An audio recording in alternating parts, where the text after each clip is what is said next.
¿Qué tal, jóvenes? ¿Cómo están? Buenas noches. ¿Me confirman, por favor, la recepción del audio?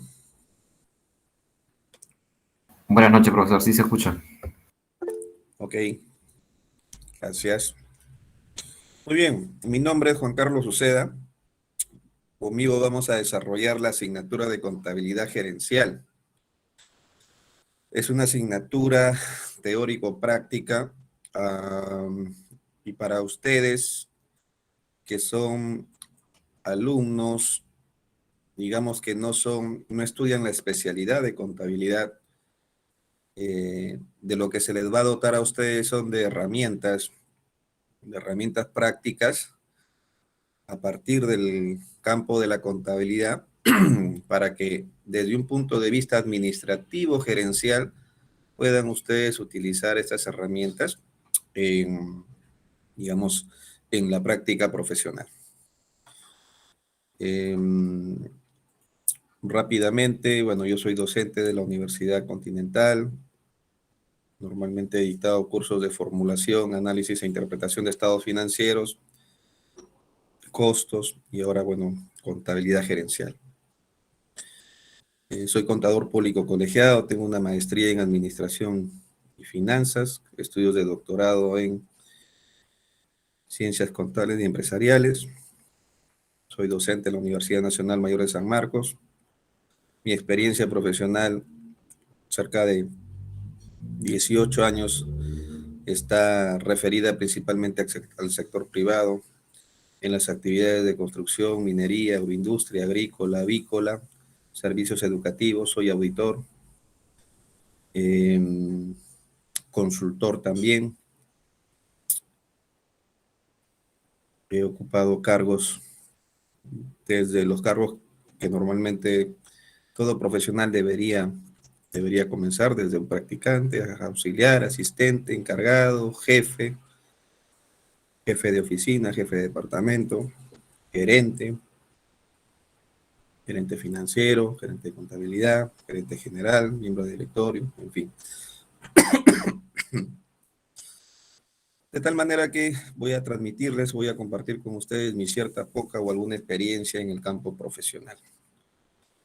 He trabajado y he dirigido personas no solamente de la especialidad del área financiera, sino de distintas áreas, del área de operación y de las áreas estratégicas, interactuando con ingenieros civiles, ingenieros industriales, ingenieros electromecánicos, arquitectos, abogados, ingenieros de sistemas, en fin, de ahí que el enfoque del curso es eminentemente administrativo, pues, ¿no?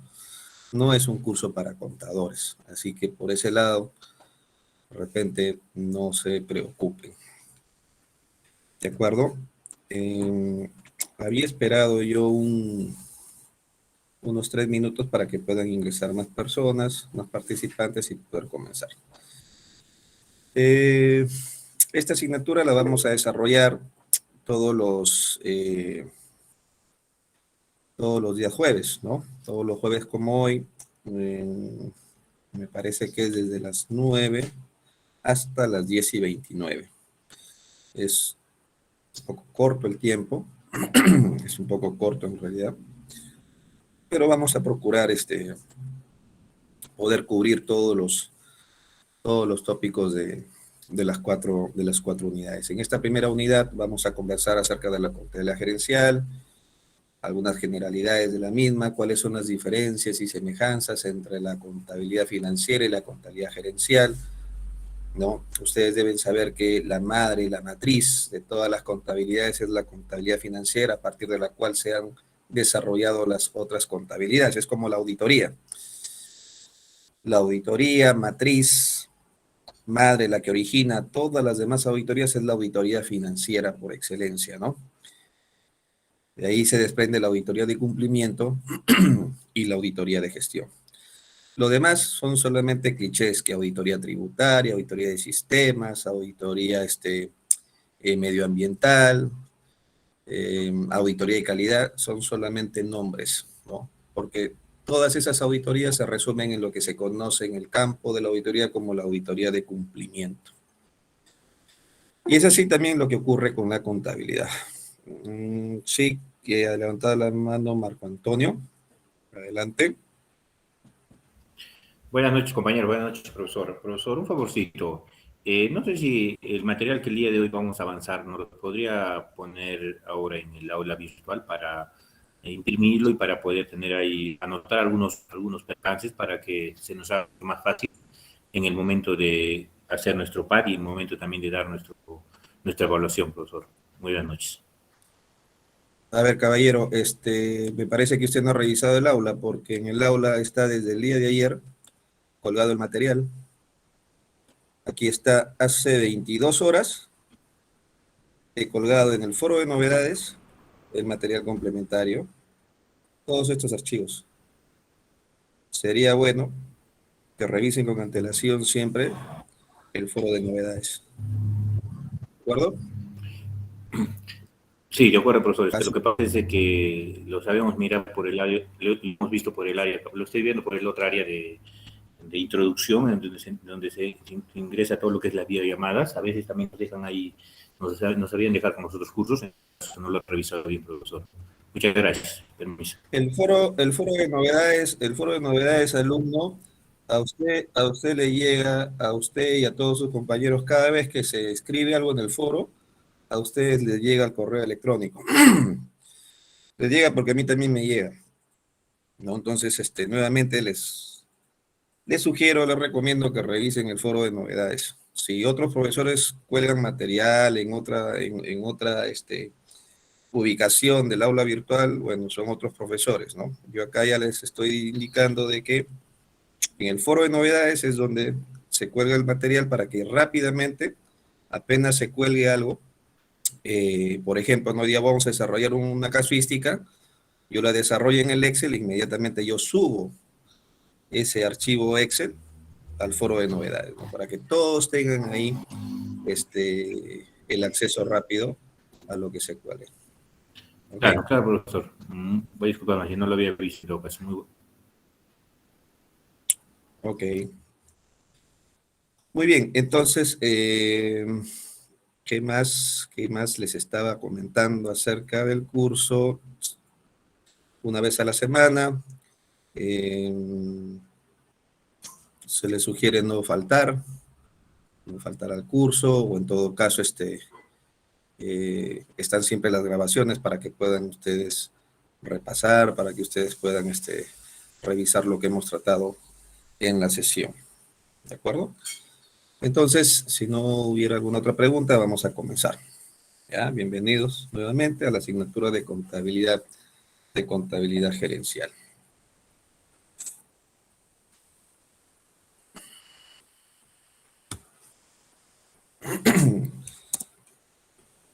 Bien, en esta sesión vamos a hablar acerca de las generalidades de la contabilidad gerencial, algunos conceptos principales, las diferencias o la diferencia y semejanzas que existe o que se presenta entre la contabilidad financiera y la contabilidad gerencial. Vamos a hablar de la clasificación de los costos, y en adelante vamos a hablar mucho de costos, mucho de costos. ¿Por qué? Porque la contabilidad gerencial, como vamos a ver, está orientada justamente a la siguiente etapa del proceso de la contabilidad, y es justamente el de la gestión, ¿sí? El de satisfacer las necesidades de información por parte de la administración, por parte de los usuarios internos, justamente para fortalecer o asesorar el juicio de la administración o de la gerencia para el proceso de toma de decisiones. De ahí la importancia de conocer los costos para poder gestionarlos, ¿sí? Poder gestionarlos a efectos de poder identificar eficiencias a fin de poder identificar oportunidades de mejora para poder maximizar, para poder generar y añadir valor a la compañía, ¿no? Entonces, sin embargo, es importante un poco ver esa vinculación con la contabilidad financiera, ¿no? Fíjense qué es lo que ocurre hoy en día con el empresario, qué ocurre con las empresas, ¿no?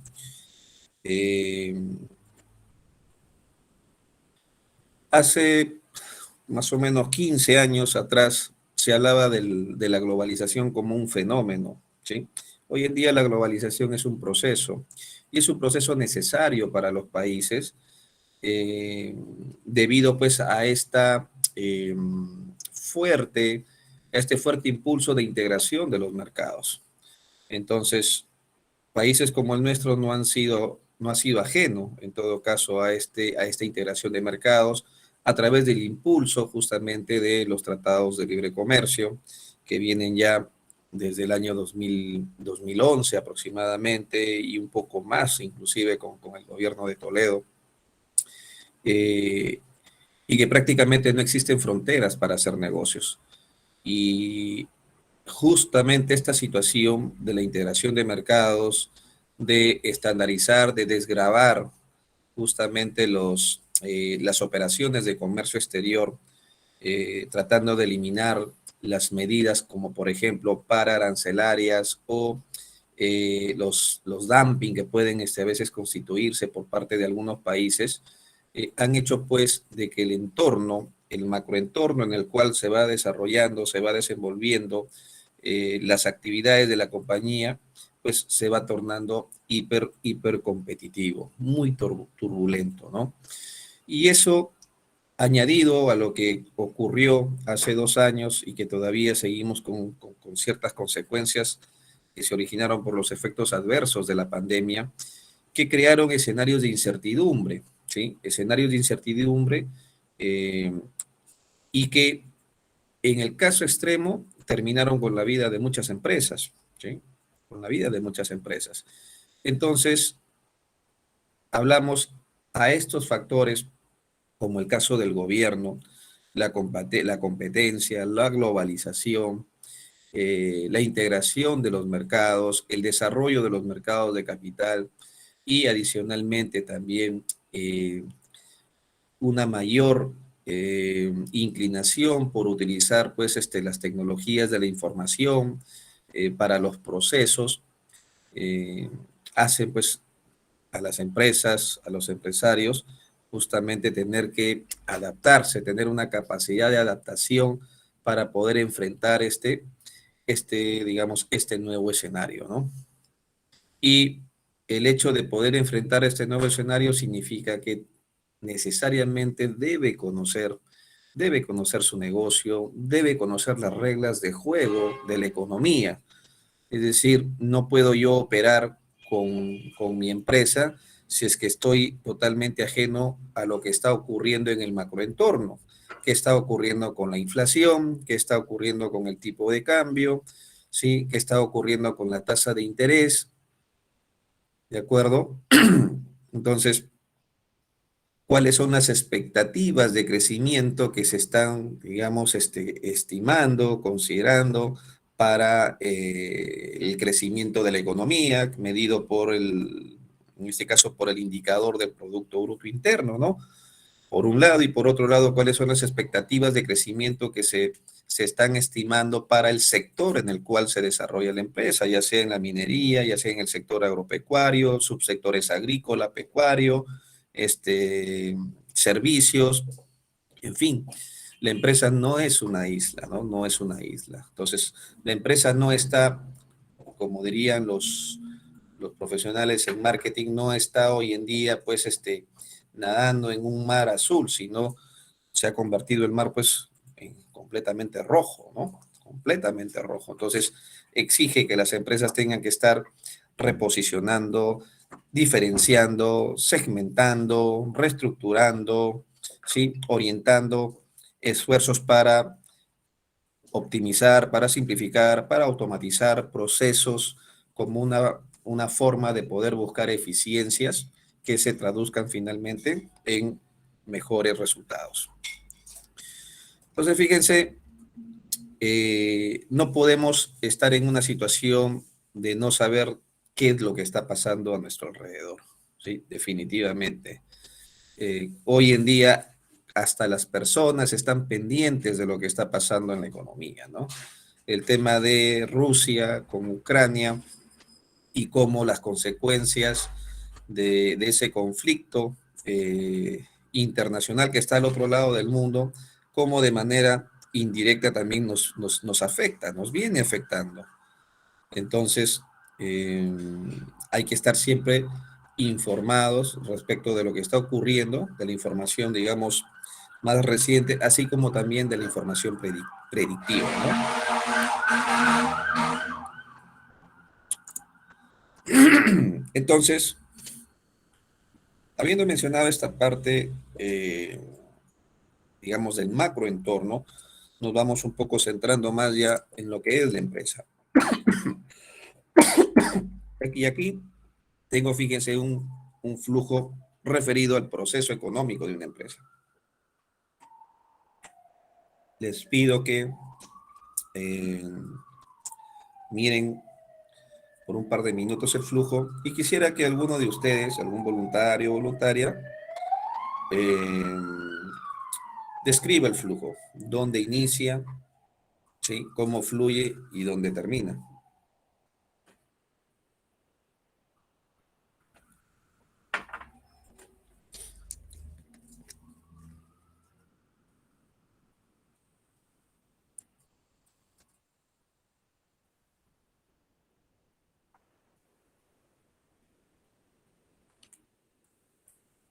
Muy bien. ¿Algún voluntario o voluntaria? ¿Cómo inicia el proceso económico de una empresa? ¿Cómo fluye el proceso económico de una empresa?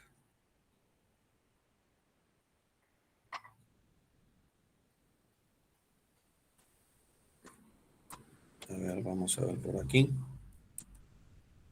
¿Qué me puede decir Richard José Mamani? Richard, coméntanos, a tu entender, en tu opinión, ¿dónde empieza el proceso económico y cómo fluye? Buenas noches, profesor, y buenas noches, compañeros. Bueno, profesor, pienso que el proceso económico empieza en los bancos. Ya. De ahí va hacia lo que es la caja para poder pagar a los proveedores, mano de obra, administración, las materias primas y generar productos que pueden ser eh, distribuidos o distribuidos con los vehículos, maquinarias, en el proceso de ventas para los clientes. Y eso nuevamente vuelve a la caja y también ahí hay una interrelación de caja con los impuestos, los dividendos, los socios, los intereses. Eso Ok, es lo que a mi parecer, profesor.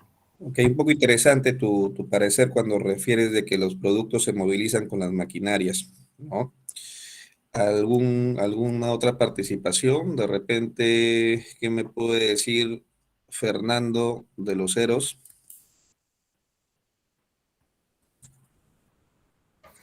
Profesor, ¿qué tal? Buenas noches.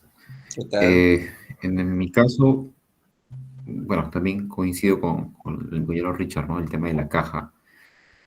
Bueno, empieza con el tema de la caja, luego va el tema de los proveedores, a su vez el tema de la mano de obra, administración. El tema de los proveedores está relacionado con el tema de la adquisición de materias primas para el tema de la elaboración de productos, ¿no? Una vez elaborados los productos va el tema de la venta, y para el tema de la venta se tiene que, de una u otra forma, adquirir a los clientes.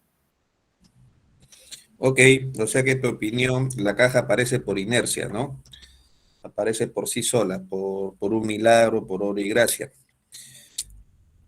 ¿Qué me puede No, en decir? este caso por el tema de los socios. ¿Cómo? No escuché bien. Bien. ¿Qué me puede decir Silvia Patricia? ¿Dónde inicia el proceso económico de una empresa, Silvia Patricia? Buenas noches, profesor. De igual manera, yo creo que empieza con los socios, ¿no? Que luego realiza unos transacciones con los bancos, pasa a caja, se distribuye a proveedores, mano de obra, administración, vehículos, máquinas, edificios, que pasa a ser el producto, y luego ventas, llegan los clientes, regresa a caja y pues se hacen los impuestos, dividendos, intereses, pago de bancos. Ok, muy bien, estuvo un poco mejor, ¿no? En efecto, el proceso económico de una empresa inicia con el nacimiento de la empresa. ¿Y cómo nace la empresa? La empresa nace con el acuerdo de los socios, quienes aportan capital. Y ese capital es pagado en efectivo o con el aporte de bienes, eh, digamos, mercaderías, con el aporte de activos fijos.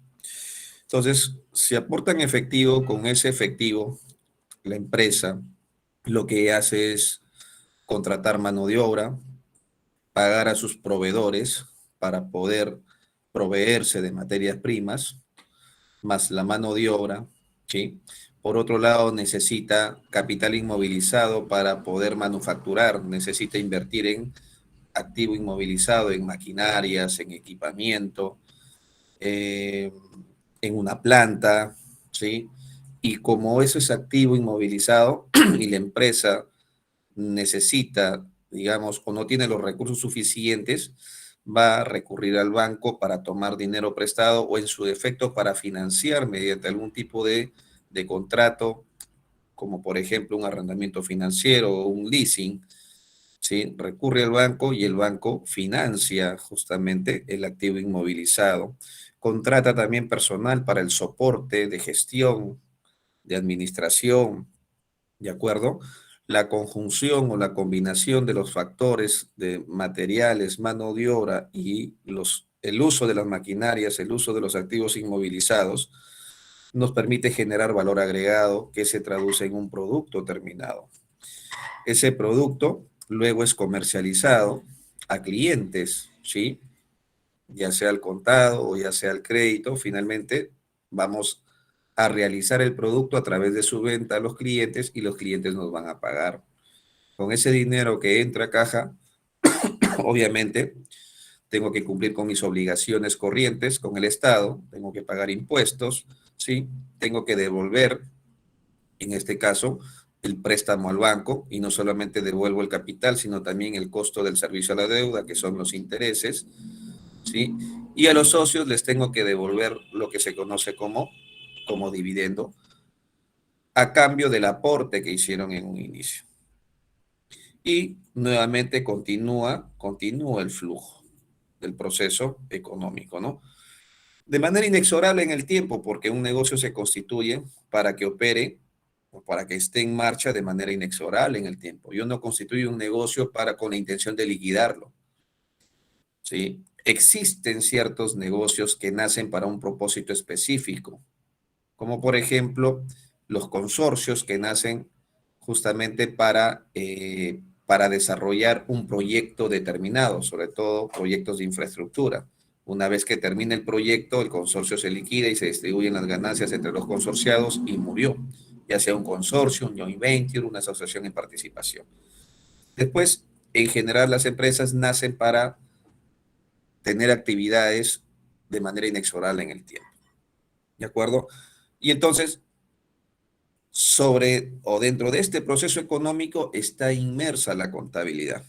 Está inmersa la contabilidad financiera, está inmersa la contabilidad administrativa o la contabilidad gerencial, está inmersa la contabilidad medioambiental, está inmersa la contabilidad tributaria, todas las contabilidades, excepto la contabilidad, digamos, para empresas del sistema financiero. Y esa contabilidad justamente es la que se encarga de sistematizar, la que se encarga de procesar todas estas transacciones que se han realizado, es decir, transacciones que han ocurrido, transacciones que son medidas en términos monetarios y que son consecuencia de eventos lícitos, porque lo ilícito no forma parte del campo de la contabilidad. Y entonces esas transacciones pueden ser pues relacionadas a comprar insumos, comprar materiales, comprar suministros, repuestos, envases, embalajes. Esas transacciones pueden estar relacionadas al proceso productivo en sí, ¿sí? Al proceso productivo. Esas transacciones pueden estar relacionadas al pago de impuestos, al pago de dividendos, a financiamientos, ¿sí? A la comercialización de productos. Y durante todo el proceso económico está la contabilidad para poder capturar, para poder registrar, para poder procesar y finalmente presentarlo eso en los reportes eh, a la medida, ¿sí? Para poder satisfacer las necesidades de información de los diferentes usuarios de la misma, ¿no? Que pueden ser usuarios externos como el gobierno, como los bancos, como los proveedores, como las entidades reguladoras, por ejemplo, empresas que tienen que reportar estados financieros de manera trimestral a la Superintendencia de Mercado de Valores, a la CMV, eh, los estados financieros que hay que reportar como carácter de declaración jurada dentro de la DJ anual de impuesto a la renta a la administración tributaria, ¿sí? Son usuarios externos. Y del mismo modo también para satisfacer las necesidades de información de los usuarios internos. En este caso, la gerencia, la administración, el directorio, los gerentes de línea, ¿sí? Los trabajadores también. Entonces, fíjense, la contabilidad está inmersa en todo el proceso económico de una empresa. ¿Y hasta aquí alguna duda o algún comentario adicional que de repente quisieran hacer?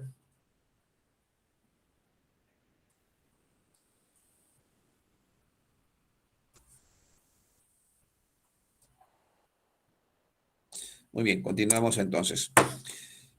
Y una vez que ya nos ubicamos en el contexto del proceso económico de una empresa y que sabemos que la contabilidad financiera está inmersa dentro de ese proceso, entonces recordemos rápidamente cuál es el proceso de la contabilidad financiera, ¿sí?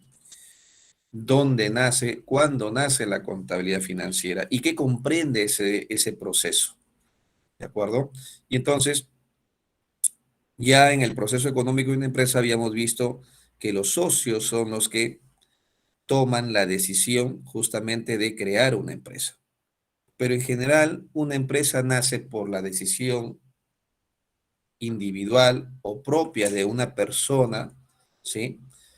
De una persona natural, o nace por el acuerdo de dos o más personas de manera jurídica. Y esa empresa tendrá que adoptar alguna de las denominaciones jurídicas que se encuentran en la ley 26887, que es la Ley General de Sociedades. Es decir, nacerá como una sociedad anónima cerrada, conocida como SAC, nacerá como una sociedad anónima abierta, ¿no? Conocida por sus siglas SAA, o de repente nacerá bajo la denominación de una sociedad comercial de responsabilidad limitada, o de repente como una empresa individual de responsabilidad limitada. ¿De acuerdo? Lo cierto es que nace la empresa, y cuando nace la empresa, la gerencia tiene que diseñar el sistema de contabilidad, y para eso contratará al contador, y el contador se encargará de diseñar ese sistema. ¿Qué comprende, entre otras cosas, diseñar un sistema de contabilidad? Por ejemplo, establecer qué libros contables son los que va a tener que llevar la compañía. Y aquí hago una distinción de que para efectos contables los libros de contabilidad se clasifican en libros principales y en libros auxiliares. Para efectos tributarios tienen otro tipo de clasificación. Para efectos tributarios se clasifican en libros obligatorios y libros voluntarios. Entonces, dependiendo el tipo de negocio al cual se va a dedicar la compañía, tendrá determinados libros, ¿no? Si es una empresa que manufactura, es decir, que realiza procesos industriales, por ejemplo, va a tener libros de costos, ¿sí? Mayor de materiales o CARDES de materias primas, CARDES de suministros, CARDES de producto en proceso, CARDES de productos terminados, ¿de acuerdo? Entonces, ¿qué más comprenderá, qué más tendrá que diseñar o tener en consideración el contador para diseñar el sistema de contabilidad de la empresa? ¿Qué tipo de formatos, formas se van a necesitar para poder documentar las transacciones o las operaciones que fluyen en ese proceso económico de la empresa? Por ejemplo, para la recepción de los materiales, cuando supongamos, soy una empresa que produce, pues, un molino que produce alimento balanceado para la industria avícola. El molino tiene macroingredientes y microingredientes. Dentro de los macroingredientes tiene, por ejemplo, la soya, tiene el afrecho el afrecho cervecero, la soya es importada, que puede ser de Argentina, puede ser de Paraguay. ¿Qué tipo de formatos vamos a utilizar al momento de la recepción o al momento de generar los pedidos a los proveedores?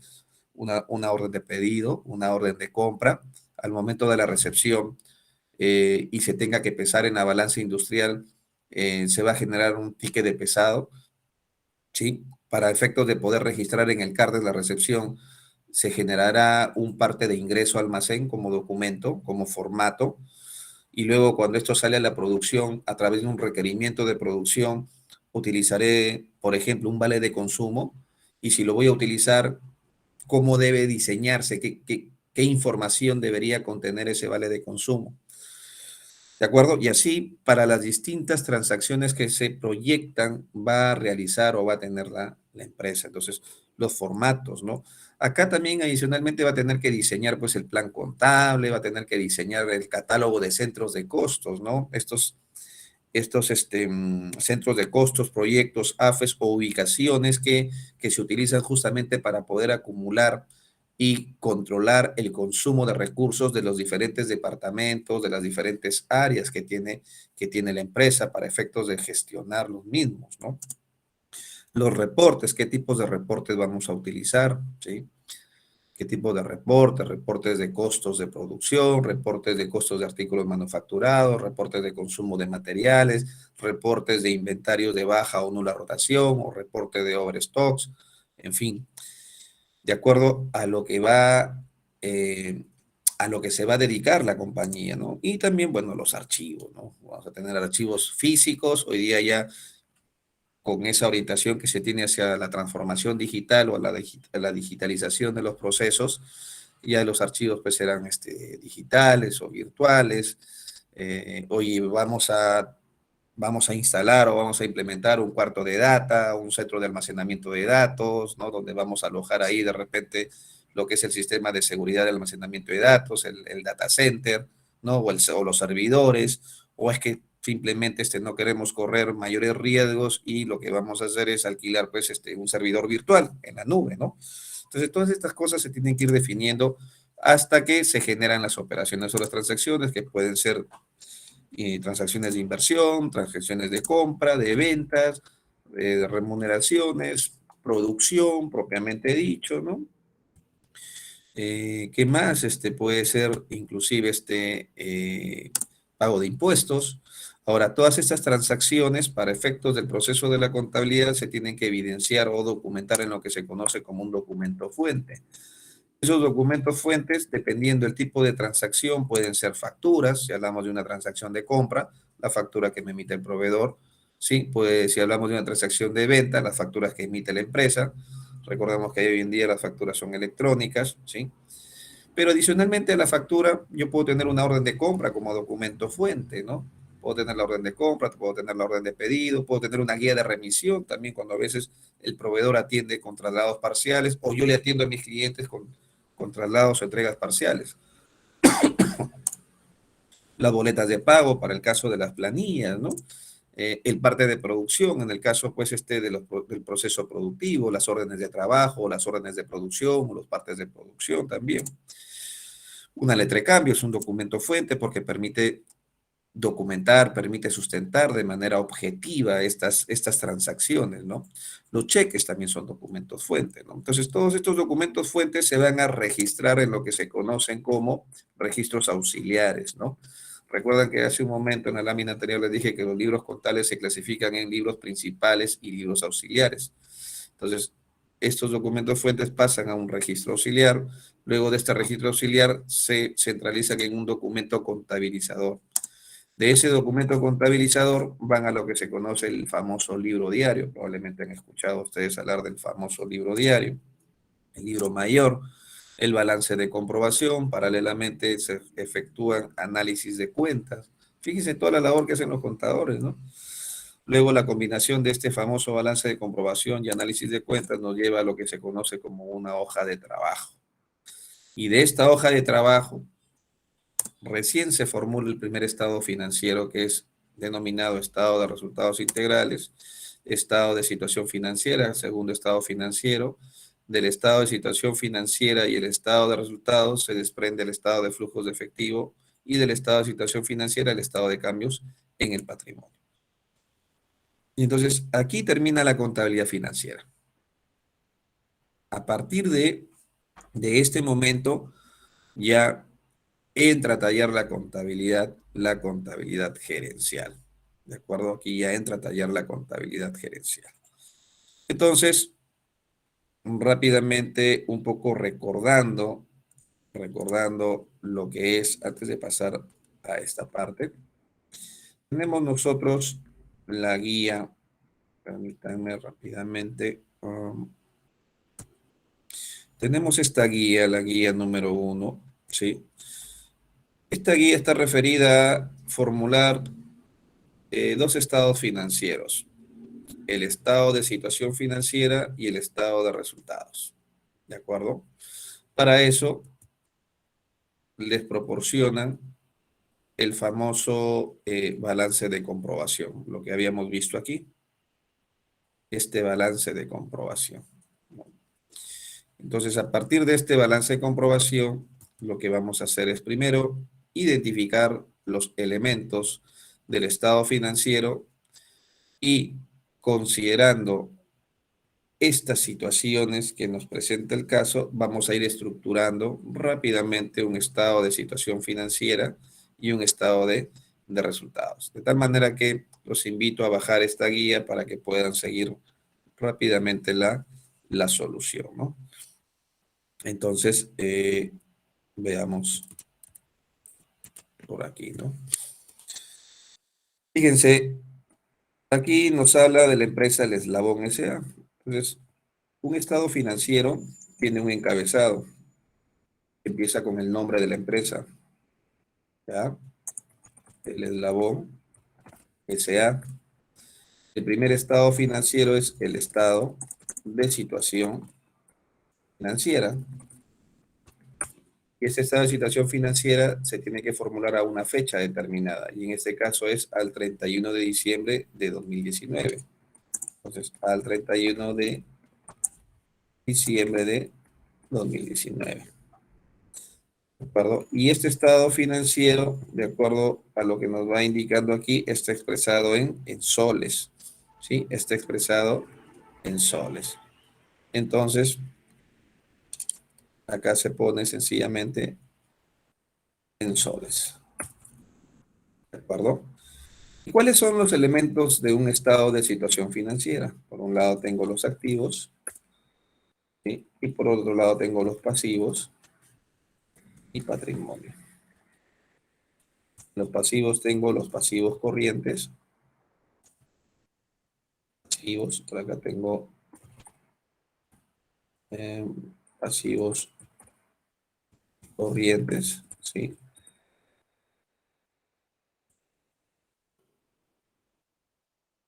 Por acá tengo los pasivos no corriente o pasivo no corriente. El pasivo corriente es este de acá. Así. Y por acá tengo el patrimonio. El patrimonio.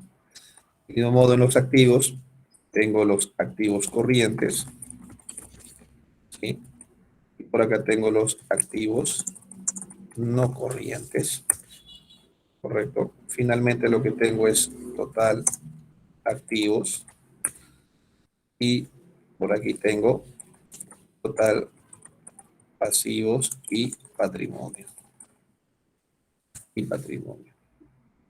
Esa es la estructura de un estado de situación financiera. ¿De acuerdo?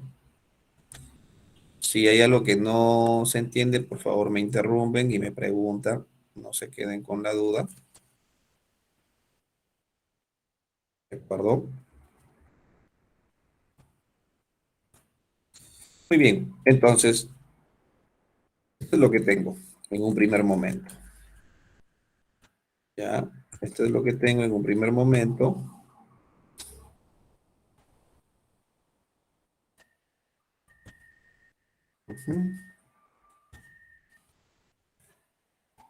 Voy a reducir un poco esto.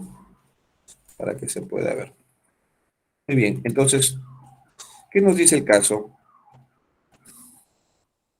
El caso nos dice que hay que preparar el estado de resultados y el estado de situación financiera. Hay que tener en cuenta esta información, ¿de acuerdo? Nos dan por aquí el balance de comprobación. Y aquí está. Y entonces, dentro de los activos, recordemos que los activos son recursos económicos que la empresa controla y de los cuales espera generen flujos de efectivo a la empresa. Los activos se ordenan y se presentan en el estado financiero de acuerdo a un orden. Aquí voy a ponerlo.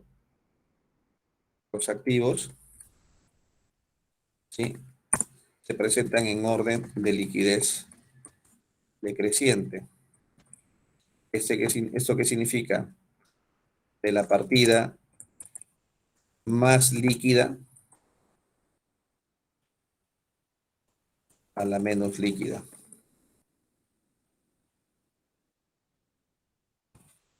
Los pasivos se presentan en orden de exigibilidad, de la partida más líquida a la menos líquida. Oh, perdón, de la partida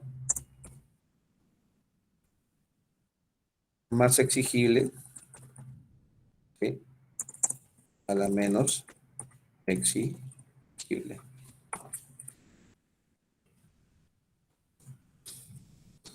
Y el patrimonio se presenta en orden de restricción, ¿sí? La partida más restricta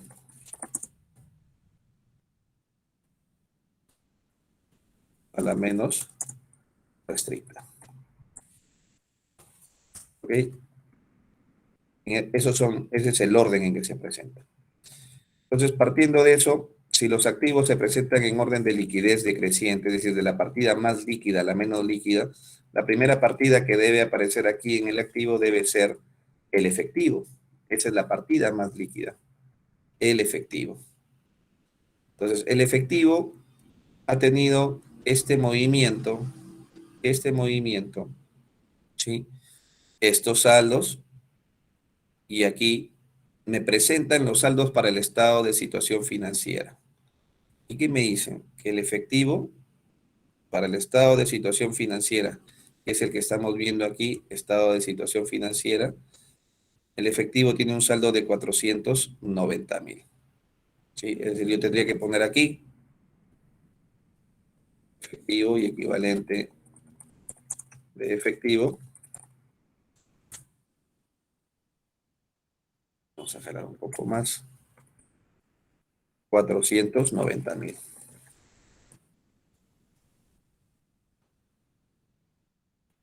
¿De acuerdo?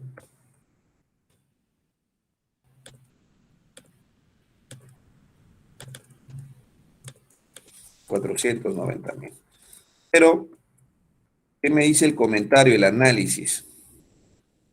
Justamente esto que me presentan aquí, si yo voy acá a la PPT, es esto de aquí. El análisis. Tengo el balance de comprobación y los análisis. Tengo el balance de comprobación, que es esto, y los análisis, que es todo esto. Entonces, lo que me dice acá que para el efectivo equivalente efectivo, que de acuerdo al balance de comprobación hay 490.000, me dice, ojo, el saldo efectivo que se muestra en el balance de comprobación incluye una cuenta bancaria que tiene un saldo de 145.000 que ha sido embargada por un proveedor. Es decir, el proveedor me estuvo cobrando, yo no le pagué y judicializó la cobranza.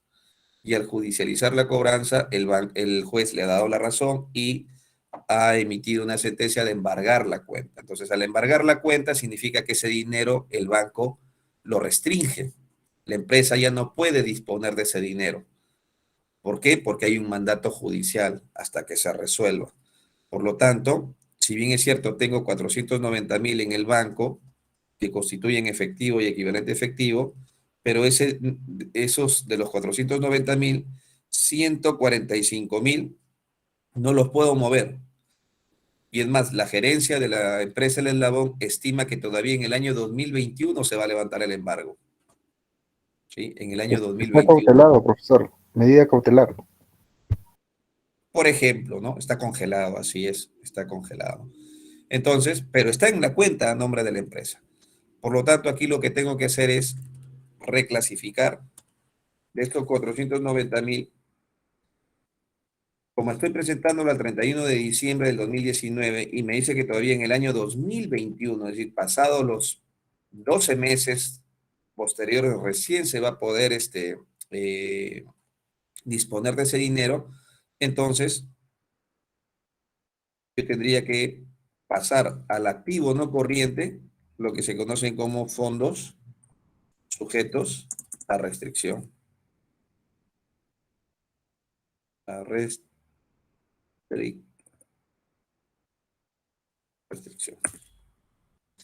Entonces, fondos sujetos a restricción serían en el no corriente 145.000, ¿no? Y por lo tanto, en el corriente como efectivo yo no tengo realmente 490.000 disponibles, sino tengo los 490 menos los 145. Solamente 345.000. Sumado a los 145 son los 490 que están aquí en el balance de comprobación, ¿no? Están aquí en el balance de comprobación, que están los 490. ¿De acuerdo? Entonces, lo que hemos hecho aquí es una reclasificación. Entonces, si yo voy a la PPT, estoy acá en esta etapa. Estoy haciendo reclasificaciones. Estoy haciendo asientos contables, ¿no? Pero que no los estoy mostrando como asientos para no, digamos, un poco marearlos a ustedes, ¿no? Sino que de una manera lógica voy yo estructurando el estado financiero. Y eso es lo que se hace en contabilidad gerencial también, ¿no? No hago asientos contables en realidad. Si yo conozco la estructura, todo lo que es corriente se convierte en efectivo dentro de los 12 meses siguientes a la fecha del estado financiero. Y no corriente es todo lo que se convierte o va a generar flujos de efectivo para la empresa de manera posterior a los 12 meses siguientes. Es decir, a partir del mes decimotercero. ¿De acuerdo? Y la misma lógica sigue para los pasivos, tanto corriente como no corriente. Entonces, seguimos. ¿Qué más? Luego, comienzo a revisar el balance de comprobación, ¿sí? Y los análisis. En los análisis me dicen que hay cuentas por cobrar comerciales terceros, es decir, son las cuentas por cobrar que se han originado, ¿sí? Que se han originado en favor de mis clientes, es decir, mis clientes me están debiendo. Entonces, voy al balance de comprobación y busco las cuentas por cobrar. Y por aquí encuentro cuentas por cobrar comerciales terceros, 1.900.000. Después del efectivo, la siguiente partida que se va a convertir en efectivo dentro de los 12 meses son las cuentas por cobrar comerciales. Entonces, yo aquí tengo cuentas por cobrar comerciales. ¿Cuánto? Según el balance de comprobación, 1.900.000. 1.900.000. 1.900.000. Ahora, ¿qué me dice el análisis? Es decir, ¿qué me dice este análisis? El balance de comprobación me dice que hay 1.900.000 en cuentas por cobrar, pero el análisis me dice otra cosa, ¿no? Me dice, ojo, del 1.900.000, 300.000 son facturas por cobrar que ya están vencidas, ¿sí?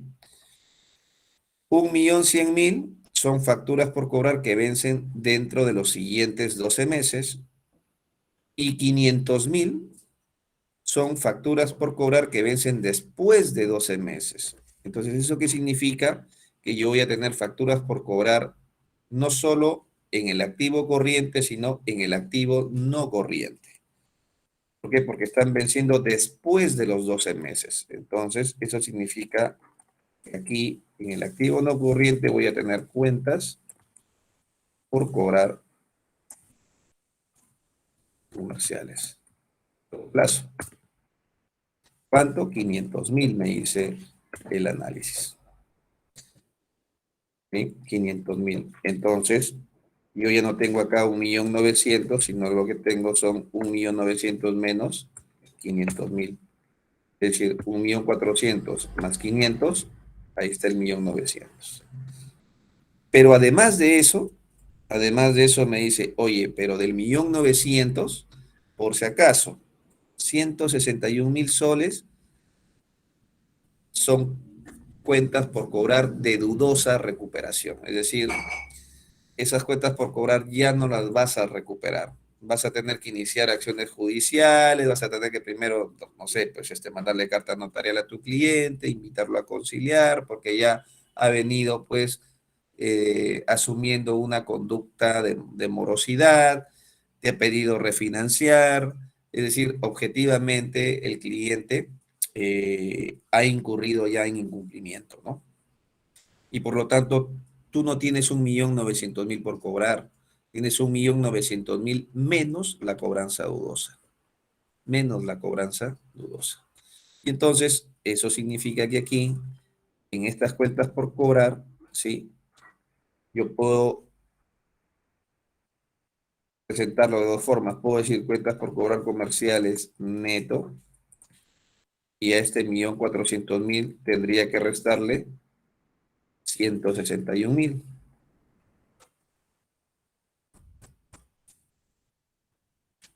Y la cuenta por cobrar quedaría en 1.239.000. ¿Se dan cuenta? Entonces, finalmente yo tengo 1.739.000. ¿Sí? Es lo mismo que si yo voy a sacar la calculadora por aquí. Es como que yo hiciera esto, 1.900.000 menos 161.000, ¿no?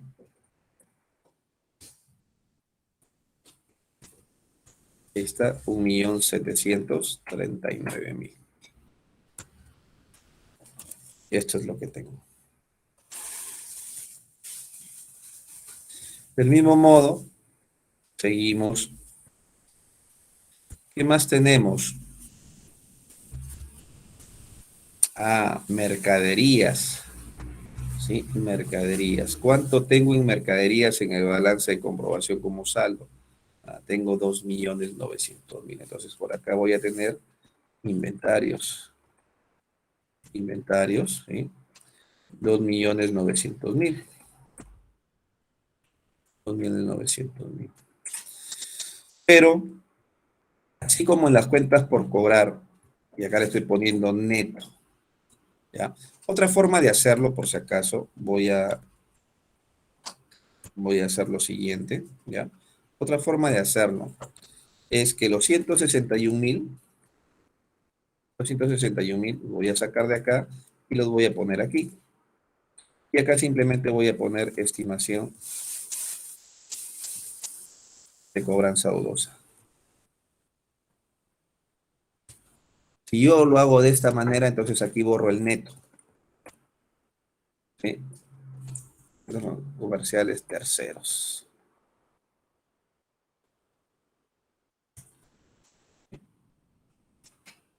Si lo hago de esta manera, ya no pongo neto acá, porque no lo estoy neteando directamente, sino que lo estoy pasando en una línea adicional restando. ¿De acuerdo? Se lo puedo hacer directo. Si es directo, acá tengo que decir neto. Entonces, cuando ustedes lean un balance, si dice neto, es que esto de acá no es 1.400.000, sino debe ser más, pero esta empresa tiene cobranza dudosa, tiene cuentas por cobrar clientes que no le pagan. Entonces uno entra al estado financiero a ver las notas explicativas y ahí va a encontrar el detalle. ¿De acuerdo? Entonces tengo 2.900.000. Sin embargo, en el balance de comprobación encuentro, así como en las cuentas por cobrar comerciales habían cuentas por cobrar de dudosa recuperación, en los inventarios también, no necesariamente todos los inventarios se van a realizar o se van a utilizar en el proceso de manufactura o se van a realizar a través de su venta, porque los inventarios tienen un riesgo, están expuestos a riesgos, ¿sí? Los inventarios se pueden desvalorizar, los inventarios se pueden tornar obsoletos, los inventarios pueden sufrir daño, que es lo que se conoce como desmedro, la pérdida cualitativa, ¿de acuerdo? Entonces, surgen circunstancias que pueden determinar que el inventario que aparentemente yo tengo en mis almacenes por un determinado valor, no necesariamente los voy a recuperar. No necesariamente los voy a recuperar. Es decir, se va a producir una pérdida por desvalorización. Y aquí está, estimación de desvalorización de inventarios en negativo en el activo. 500.000. Entonces, ¿esto qué significa? Que aquí yo puedo tener inventarios neto, 2.900.000, menos la desvalorización de inventarios, ¿de acuerdo? Lo puedo tener así. O si lo prefiero, no pongo neto, ¿sí? Pongo acá estimación de desvalorización.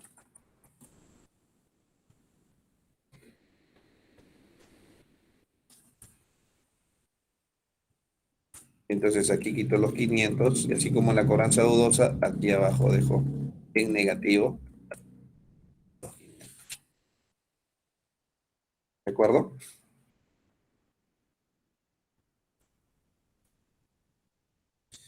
Muy bien, y de esa manera tengo que continuar desarrollando.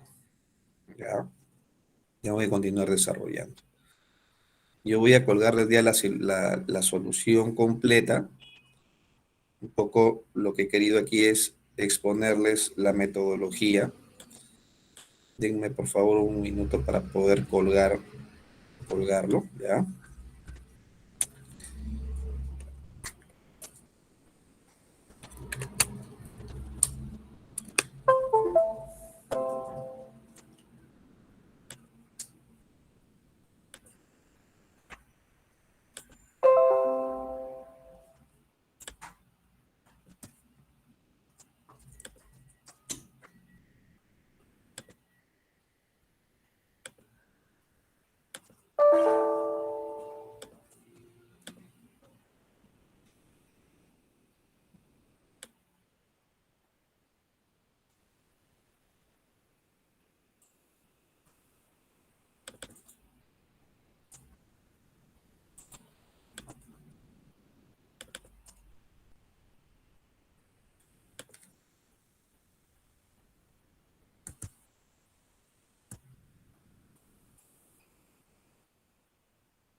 Lo voy a subir al foro de novedades como solución de la guía 1.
Muy bien, ¿me confirman si pueden tener acceso?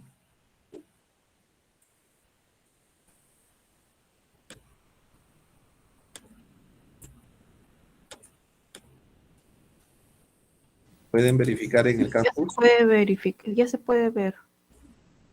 Sí, ya.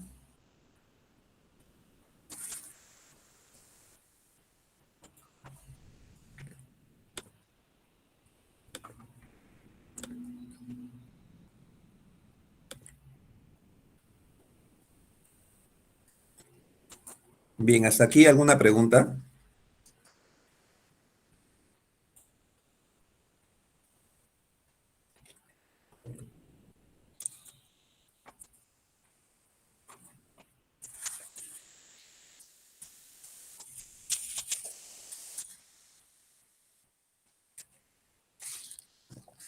Bien. Entiendo que está claro, entonces vamos a continuar.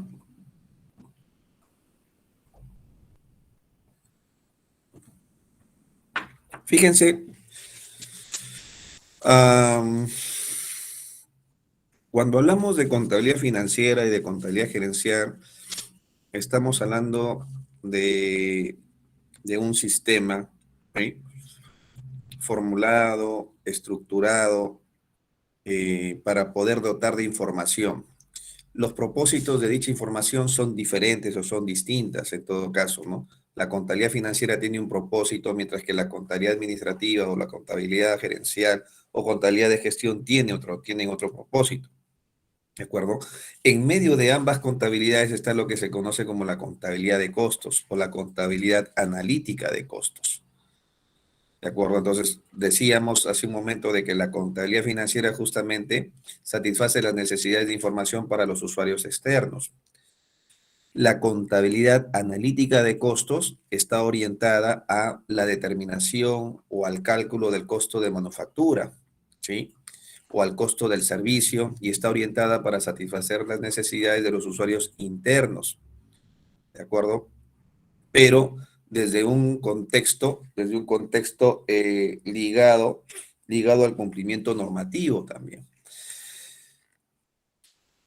Está, digamos, enmarcada dentro del contexto de los costos históricos, mientras que la contabilidad gerencial, ¿sí?, ya está relacionada o está orientada hacia el futuro principalmente. La contabilidad gerencial se alimenta o se soporta de la contabilidad de costos. La contabilidad financiera también se alimenta de la contabilidad de costos. Entonces, esta contabilidad de costos me sirve para decisiones del día a día, para decisiones operativas. pero la contabilidad gerencial justamente me sirve para poder tomar decisiones estratégicas, ¿sí? Es decir, decisiones que están orientadas a la planeación, a la gestión, ¿de acuerdo? Diferencias y semejanzas entre la contabilidad financiera y la contabilidad gerencial o contabilidad de gestión. Mientras que la contabilidad financiera está dirigida principalmente a los usuarios externos, ¿sí? La contabilidad gerencial o de gestión está dirigida principalmente a los usuarios internos de la empresa, ¿no? Para asesorar, para darle soporte dentro de un proceso de toma de decisiones. La contabilidad financiera tiene un marco normativo que la regula, que son las NIF. Las NIF son las siglas de Normas Internacionales de Información Financiera, que también comprende a las NIC. Las NIC son las Normas Internacionales de Contabilidad. ¿Esto qué significa? De que de acuerdo a ley en nuestro país, los estados financieros de las empresas se preparan bajo principios de contabilidad generalmente aceptados en el Perú. Pero estos principios de contabilidad generalmente aceptados comprenden a estas normas internacionales de información financiera.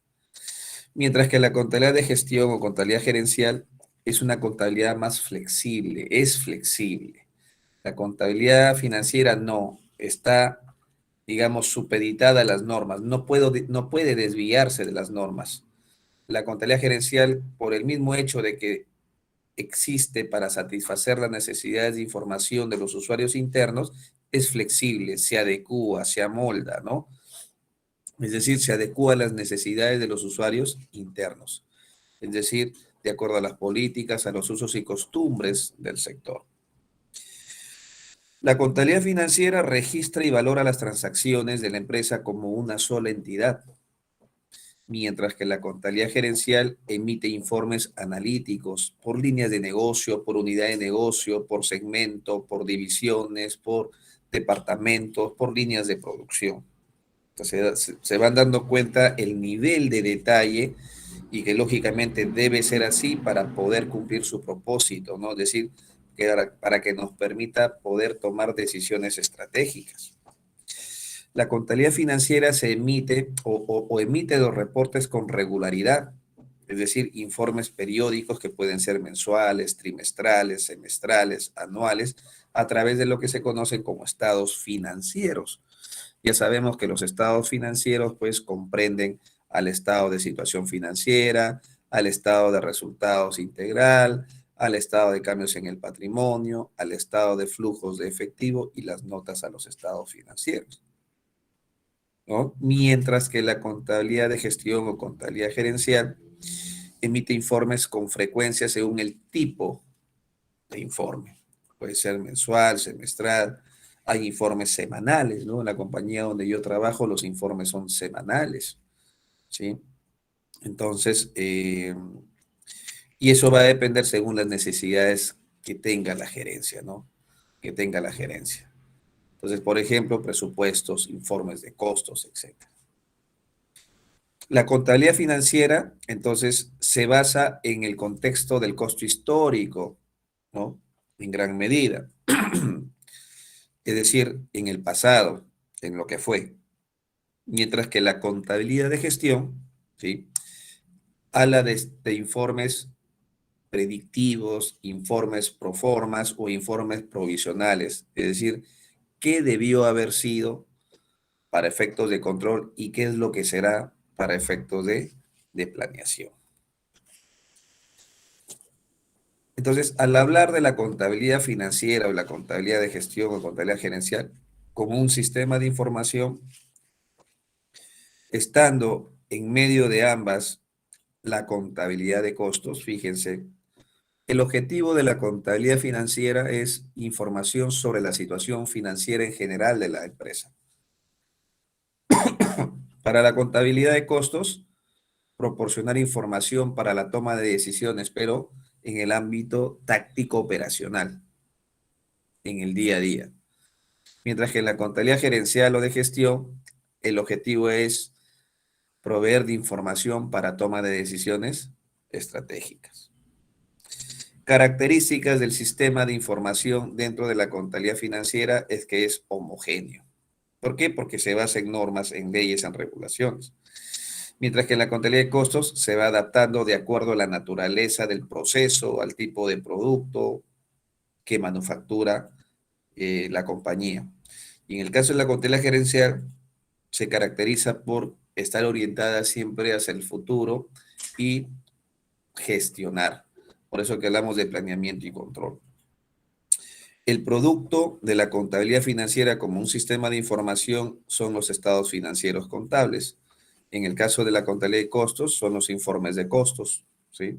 El informe de estado de costos de productos terminados, de productos, de costo de producción, de consumo de materia prima, etcétera.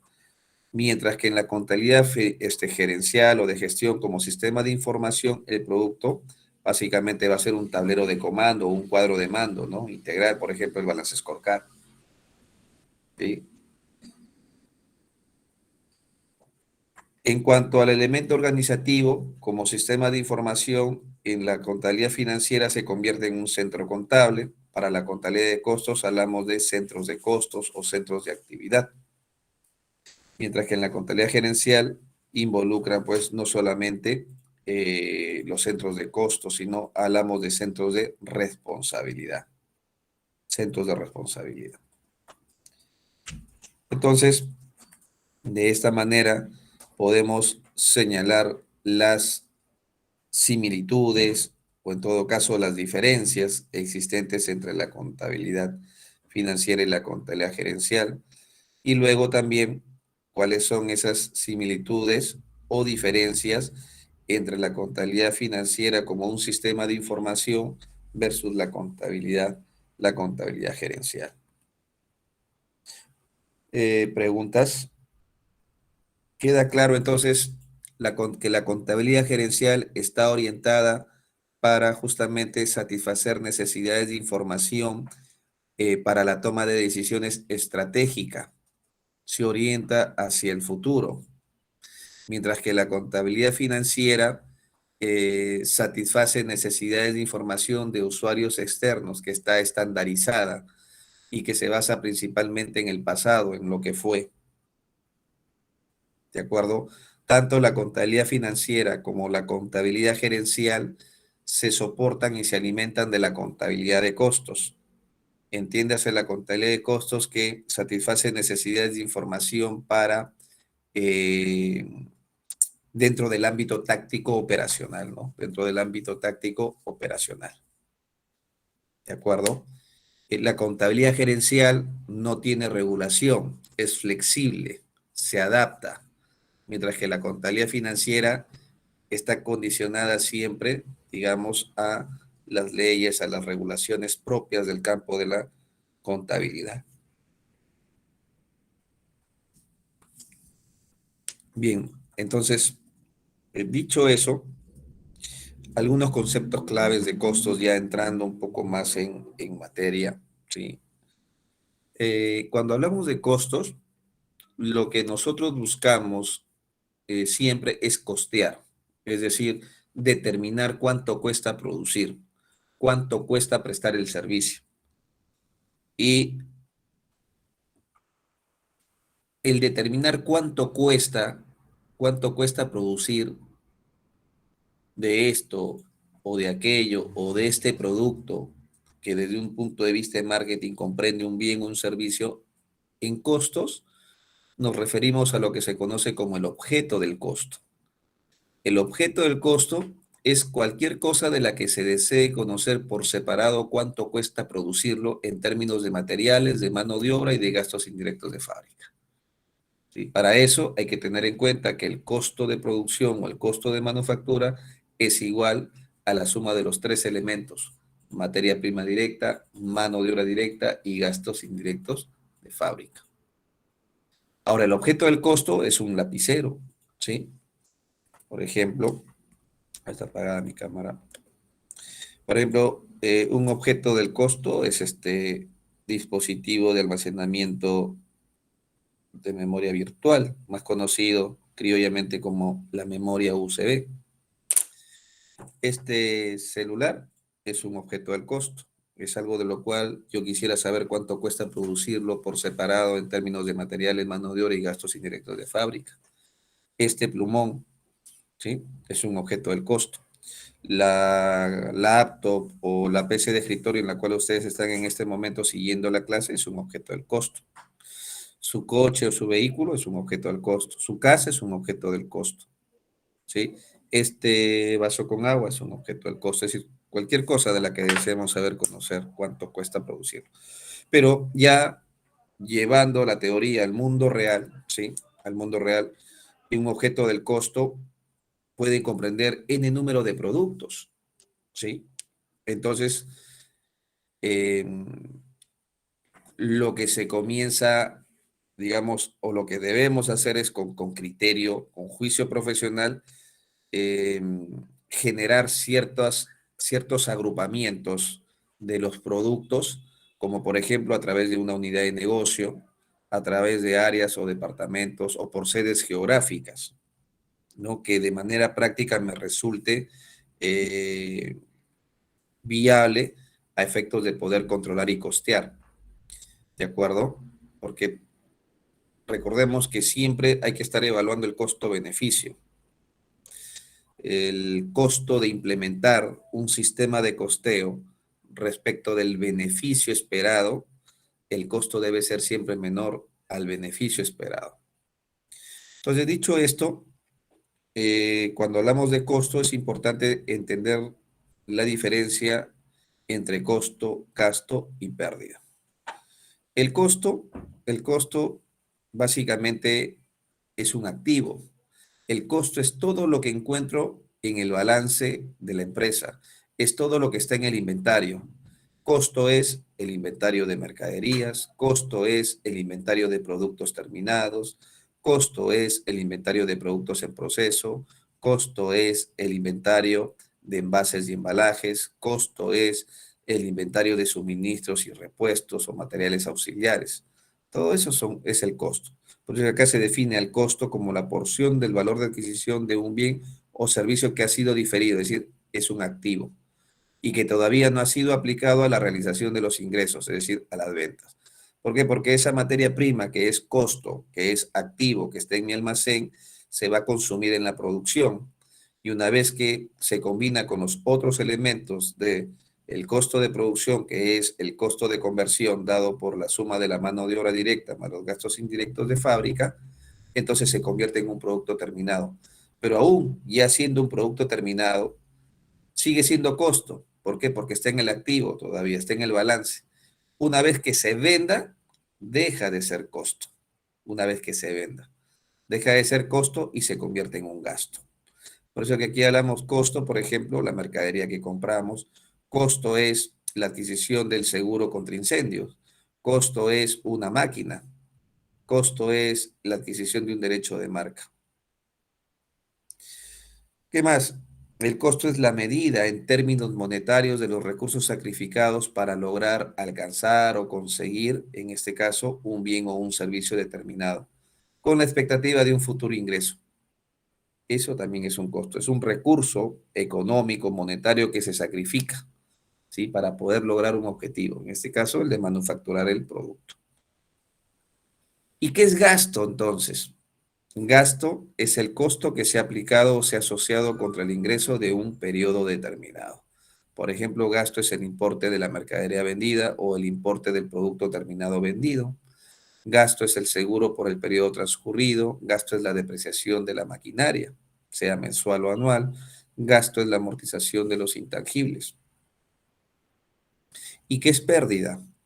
La pérdida se define como un costo que no ha podido asociársele un ingreso y constituye una reducción de capital. La pérdida es un siniestro, por ejemplo. La pérdida es el robo. La pérdida es el deterioro o la desvalorización del inventario. La pérdida es cuando el inventario sufre un desmedro. Por ejemplo, yo tengo pesticidas, tengo fungicidas o herbicidas en el almacén del campo y no he tenido una buena gestión de los inventarios. El almacenero que de repente tiene la empresa no es una persona con una formación técnica, sino que, bueno, fue un obrero y le dieron la oportunidad para dejar la labor de campo a una labor un poco más, más técnica. Y como se tiene la conceptualización en muchas empresas que ser almacenero es cualquier persona, y no se entiende que hoy en día el almacenero tiene que manejar un conocimiento técnico, además de conocer los tipos de inventarios que almacena. Pero ¿qué ocurre, no? Este almacenero jamás se preocupó por ingresar al sistema la fecha de fabricación y la fecha de caducidad del producto. Y al no haberlo, y encima no realiza sus inventarios periódicos. Y entonces llega un momento en el cual el área de auditoría interna o el área de contabilidad eh, toma un inventario y como resultado de este inventario identifica productos vencidos, ¿sí? Pesticidas que ya vencieron, herbicidas que ya vencieron, fungicidas que ya vencieron, insecticidas que ya vencieron. En las empresas avícolas, ustedes saben que las avícolas tienen diferentes líneas de producción y dentro de ellas está la línea de reproductoras o la línea de pollo carne. Entonces, la gallina reproductora, que es un activo biológico, dentro del proceso de transformación biológica que gestiona la administración de la empresa avícola, está no solamente el darle alimento, sino también ponerle sus vacunas. Y esas vacunas tienen que estar almacenadas en cámaras frigoríficas a una determinada temperatura. Pero como nosotros pusimos ahí al operario de la granja, del galpón, le dimos la oportunidad de ser almacenero y bueno, con la mejor intención quiso hacer un inventario, de pronto agarra y saca todas las vacunas fuera de la cámara para limpiar la cámara y comenzar a hacer su inventario y contar una por una y luego guardarlas. Y en ese lapso de tiempo se malograron las vacunas. Las vacunas están ahí, existen físicamente, las puedes ver, pero ya perdieron los atributos. Esas vacunas pueden causarle un efecto adverso a las gallinas. Entonces, eso es una pérdida, por ejemplo, ¿no? Eso es desmedro. Desmedro se define como la pérdida cualitativa, la pérdida de los atributos, en este caso del inventario. ¿De acuerdo? ¿Hasta ahí alguna pregunta? Profesor. Adelante. Sí, buenas noches. Sí, justo le había hecho una pregunta, consulta por el chat. Sí, en cuanto al servicio, ¿cómo se definiría cuál es el objeto del costo en servicios? Es el servicio propiamente dicho, ¿no? Por ejemplo, ¿cuál es el objeto del costo en una universidad? El servicio de enseñanza. Sí, yo puedo tener un servicio de enseñanza a nivel de posgrado, a nivel de pregrado, ¿no? Puedo tener un servicio de enseñanza, y dentro del posgrado, un servicio de enseñanza de maestría, de doctorado, de diplomados.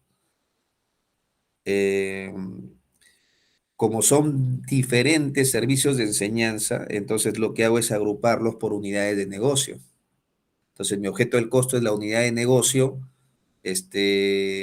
y la unidad de negocio es una escuela profesional, arquitectura, ingeniería de sistemas, ingeniería civil, contabilidad, administración, humanidades, qué sé yo, ¿no? O de una consultoría. Si es una consultoría, a ver, las firmas de consultoría pueden tener diferentes unidades de negocio, ¿no? Tienen, por ejemplo, el outsourcing contable.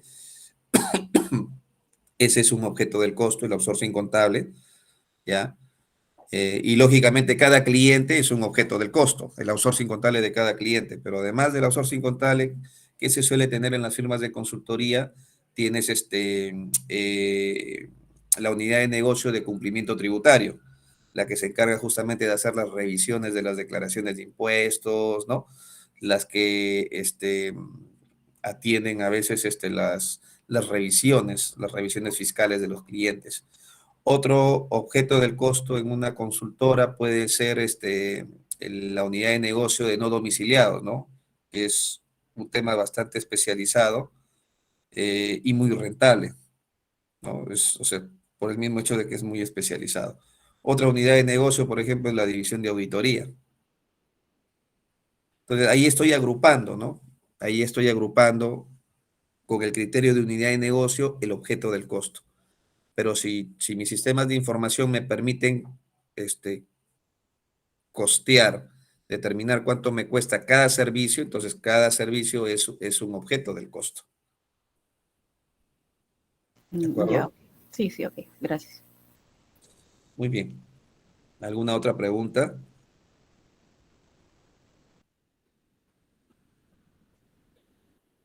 Muy bien. No hay más preguntas.